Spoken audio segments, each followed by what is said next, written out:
ان میں سے کسی کی بھی نماز نہیں ہوگی، کیونکہ وہ اتنا فاصلہ ہو گیا، مکان بدل گیا، امامت اقتدا درست نہیں ہوگی نا، مکان بدل گیا نا. جیسے کہ امام مسجد کے اندر ہے، اب وہ مسجد کے باہر گلی میں صفیں بنی ہوئی ہیں، اب ان صفوں اور مسجد کے بیچ میں اتنا راستہ ان صفوں والوں نے چھوڑ دیا ہے کہ جس سے بیل گاڑی گزر جائے. تو اب یہ کہ اس پار جو ہے نا، یہ اس طرف کے یہ لوگ جو صفیں بنائے ہوئے ہیں اور بیچ میں کوئی بھی صف نہیں ہے، تو ان کا مکان بدل گیا. جب مکان بدل گیا، اگرچہ بازار عمارت نہیں ہے لیکن مکان بدل گیا کہلائے گا، تو یوں اقتدا درست نہیں ہوگی. ان معنوں کی نماز نہیں ہوگی نا کہ جماعت سے نماز پڑھ رہا ہے اس امام کے پیچھے، تو یہ نماز نہیں ہوگی. باقی اکیلی اپنی پڑھ رہا ہے تو اس کے لیے تو یہ کسی بھی پاک جگہ پر پڑھ رہا ہے تو صحیح ہے. ہاں البتہ وہ غیر مسلموں کی عبادت گاہوں میں اگر کوئی نماز پڑھ رہا ہے عبادت گاہ میں غیر مسلم کی، تو نماز مکروہ تحریمی ہوگی.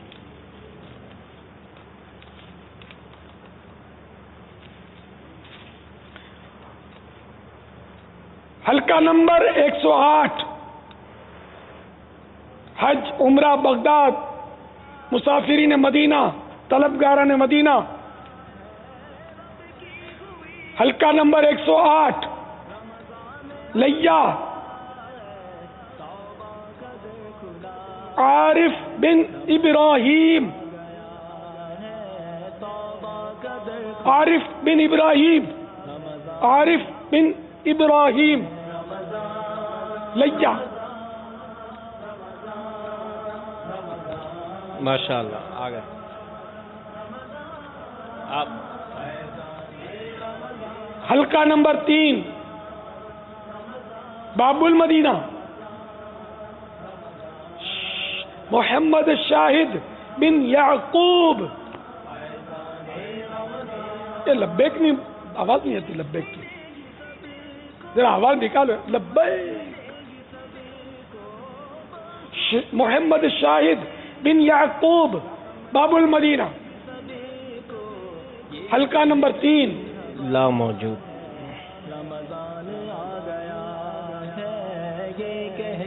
محمد شاہد بن یعقوب باب المدینہ حلقہ نمبر 3. حلقہ نمبر 117 شیخو پورا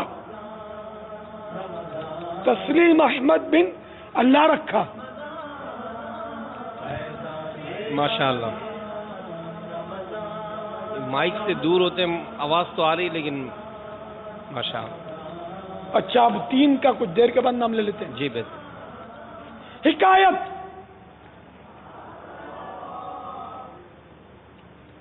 حضرت سیدنا عبداللہ بن وہب، حضرت سیدنا عبداللہ بن وہب رحمت اللہ تعالی علیہ کے بھتیجے فرماتے ہیں ایک مرتبہ میں اپنے چچا یعنی عبداللہ بن وہب کے گھر آیا.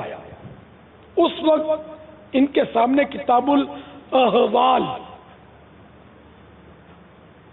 یعنی جہنم کی ہولناکیوں کے حوالے سے احادیث کا مجموعہ، جس کو میرے چچا جان حضرت عبداللہ بن وہب رحمت اللہ تعالی علیہ حضرت سیدنا ابو ہریرہ رضی اللہ تعالی عنہ سے روایت کیا کرتے تھے، پڑھی جا رہی تھی. حضرت سیدنا ابو اسامہ رحمت اللہ تعالی علیہ بھی وہاں موجود تھے.